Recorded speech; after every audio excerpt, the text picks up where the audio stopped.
飞机高空停电2次，国泰空姐吓破胆。When I applied for this job and then started flying, it's that new excitement every time.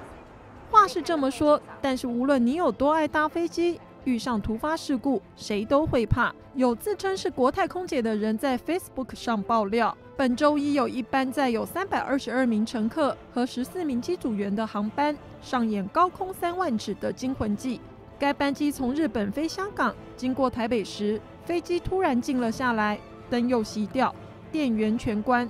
虽然15秒后恢复正常，但是2分钟之后又再停电。乘客和空姐都很害怕，机舱长打电话到驾驶舱查问原因，竟被机长挂电话，还不准他们进入驾驶舱。之后他们才知道，原来飞机停电2次，到台北要向华航借零件抢修，最后才能顺利飞到香港。不过前民航处长指出，引擎是由燃油推动，所以停電不影響飛行安全。